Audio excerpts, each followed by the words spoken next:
વડોદરા જિલ્લાના શિનોર તાલુકાની અવાખલ ગ્રામ પંચાયતના મહિલા સરપંચ એકતાબેન પટેલ વિરુદ્ધ અવિશ્વાસ પ્રસ્તાવની દરખાસ્ત રજૂ થતાં સ્થાનિક રાજકારણમાં ચકચાર મચી છે। વડોદરા જિલ્લાના શિનોર તાલુકાની અવાખલ ગ્રામ પંચાયતના મહિલા સરપંચ એકતાબેન પટેલ વિરુદ્ધ ગ્રામ પંચાયતના 9 સભ્યોએ તલાટી કમ મંત્રીને લેખિતમાં અવિશ્વાસ પ્રસ્તાવ માટેની દરખાસ્ત રજૂ કરી છે।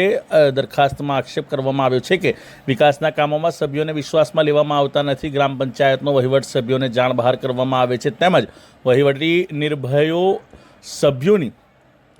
નિર્ણયો સભ્યોની મંજૂરી વિના લેવામાં આવે છે। દરખાસ્તમાં સરપંચ એકતાબેન પટેલ મનસ્વી રીતે કામગીરી કરતા હોવાનો પણ આક્ષેપ કરવામાં આવ્યો છે। આ મુદ્દાઓને આધારે 9 સભ્યોએ તેમના વિરુદ્ધ અવિશ્વાસ પ્રસ્તાવ લાવવાની માંગ કરી છે। અવિશ્વાસ પ્રસ્તાવ માટેની આ લેખિત દરખાસ્ત રજૂ થતાં અવાખલ ગ્રામ પંચાયતના રાજકારણમાં ચકચાર મચી છે। હવે આ મામલે નિયમો અનુસાર સંબંધિત સત્તાધિકારીઓ દ્વારા આગળની કાર્યવાહી કરવામાં આવશે।